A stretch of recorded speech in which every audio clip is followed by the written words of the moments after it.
Have you ever wondered if there's, a deeper, almost cosmic reason behind the daily grind? Like, what if your specific job, whether you're on the factory floor, in a management office, or sitting right there in the CEO's chair, is actually part of this highly structured spiritual mechanism? Well, welcome back. In today's explainer, we're breaking down a pretty fascinating philosophical framework. It literally connects our everyday societal roles directly to our ultimate spiritual destiny. Okay, let's dive into this. So here's our roadmap for today. We're going to quickly define society's three primary roles, then look at the emotional states tied to them, specifically joy, gladness, and happiness. From there, we'll explore the chain of fulfillment, the strict rules of reincarnation, what the year 2013 has to do with all this, and finally, the 70% rule. All right, Section 1, Defining Society's Three Roles. To really grasp the universe according to this framework, we first absolutely have to understand our specific place in the workforce. Think of society as a strict, three-tiered pyramid. Right at the very foundation, we have the workers, or laborers. These folks are the absolute bedrock of society. They're the ones putting in the diligent, hands-on effort every single day. Through their hard work, they produce all the tangible outcomes that basically keep the world turning and directly benefit society. Now, moving one step up to the middle layer, we find the intellectuals. This group includes your professors, your bureaucrats, your managers. But listen, their role isn't just to sit around and think all day. According to this framework, their vital duty is to actually create the paradigms. They are the designers of the work environment. They have to actively engineer the systems and the projects that the laborers are eventually going to carry out.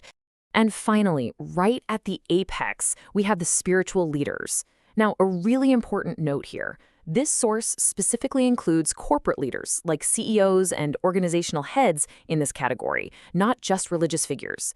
These are the individuals who possess the overarching laws or guiding principles. They're there to lead the masses and, crucially, to provide the backing power that the intellectuals desperately need to actually implement their grand designs. This breakdown perfectly contrasts the specific burdens of those top two tiers. The intellectuals, they are entirely responsible for the practical design. They literally have to figure out how the workers can work joyfully by creating the right projects. Meanwhile, the spiritual leaders aren't really in the weeds of project design. Their role is to provide the ultimate guidance, the foundational laws, and that powerful backing that allows the intellectuals' projects to actually succeed in the real world. Moving on to Section 2, Joy, Gladness, and Happiness. Now, what's truly fascinating about this entire setup is how these three distinct workplace roles map to very specific, almost mechanical emotional states. It isn't just about doing a job, it's about unlocking a specific feeling. Look at how precisely this is categorized. The workers are meant to experience joy, which comes directly from knowing their hands-on work has societal value. The intellectuals are meant to experience gladness, which they actually only achieve when they successfully design work that makes the workers joyful. And at the very top, the spiritual leaders experience true happiness. This happiness is only unlocked when they oversee a functioning system where intellectuals are glad and workers are joyful. It's a highly, highly specific emotional vocabulary. Which brings us to Section 3, the chain of fulfillment. Because these emotions are so strictly assigned, these groups are entirely interdependent. It's basically a giant domino effect. It all starts with Step 1. The intellectuals absolutely must create good paradigms and projects. If they do that, Step 2 happens. The workers can execute this work and experience true joy. Because the workers are joyful, Step 3 is triggered. The intellectuals experience gladness, seeing their designs actually work. Finally, in Step 4, the leaders, who provided the backing for this whole endeavor, witness this thriving ecosystem and achieve ultimate happiness. If just one single group drops the ball, the entire emotional engine stalls. And the source material issues a very stern warning about stalling this engine, aimed specifically right at that middle layer. Let me read you this quote. If intellectuals just sit back and take treatment without creating work, they will be ousted. They cannot covet the top spot, nor can they go back to labor. So, if intellectuals get lazy and just enjoy their status without designing joyful work for the laborers, they are going to face a massive crisis. They'll be completely pushed out, with nowhere to go. They can't do hard labor anymore, and they certainly aren't qualified for leadership. Next up, Section 4, the rules of reincarnation. So, how exactly does this earthly workplace connect to the cosmos? Well, according to the text, doing your specific job correctly isn't just about collecting a paycheck. It's literally the prerequisite for spiritual advancement. The text lays down an absolute cosmic law, echoing principles found in ancient texts like the Jungbub. It says, "You cannot go to heaven with sin. You must be happy to erase sin and go to heaven." Notice the specific word choice there. Not joyful, not glad, happy. Ultimate happiness, the emotion reserved only for the spiritual leaders at the very top of the pyramid, is the single mechanism capable of erasing earthly sins and opening the gates of heaven. This perfectly structures the strict rules of reincarnation. And guys, there are no shortcuts here. You absolutely cannot jump the line. You can't just go from joy straight to happiness. In your first cycle, you have to live as a worker, fulfill your duties, and successfully experience joy. Only by mastering that can you reincarnate as an intellectual in your next life, where your new task is to achieve gladness. Once you master gladness, you reincarnate a final time as a spiritual leader. It's only in this final life, by achieving true happiness, that you erase your karma and finally reach heaven.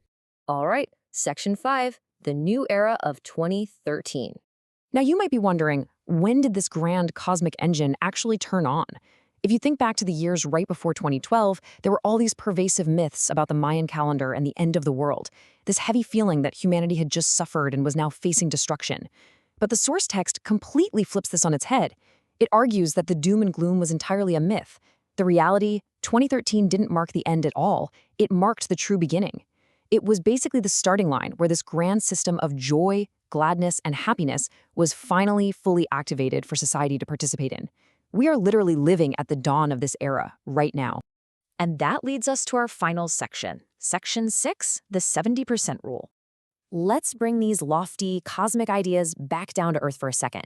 How do you, watching this explainer right now, apply this to your current career? Well, the exact metric you need to level up is the magic number of 70%. It's a highly practical rule for personal advancement. The text challenges us directly with this exact sentiment. Are you coveting the next level without focusing on the duties given to you today? I mean, are you a worker dreaming of being a manager without doing the actual labor? Or maybe a manager dreaming of the CEO spot without designing any of the paradigms? Having greed for the next step without putting in the present-day effort completely breaks the whole system. So here are some strict but honestly incredibly helpful rules for living. First, do not covet positions that exceed your current vessel or your current capacity. Second, focus entirely on doing today's assigned tasks to the absolute best of your ability. The philosophy here is that true advancement isn't forced. Doing today's work well leads you naturally to tomorrow's position. And finally, the golden rule. You must equip and prepare yourself to that 70% threshold. If you can master 70% of the skills and duties of your current level, the gateway to the next level will naturally open up for you. Which brings us to the ultimate takeaway of this entire framework. Everything, from the joy in your daily labor, to your eventual reincarnation, to your ultimate spiritual destination, depends on exactly how you handle what is right in front of you. So I'm going to leave you with this final thought. If you want to expand your vessel and prepare for those highest levels of cosmic happiness, what are you doing today to reach that 70% threshold? Thanks so much for joining me on this explainer, and I'll catch you next time.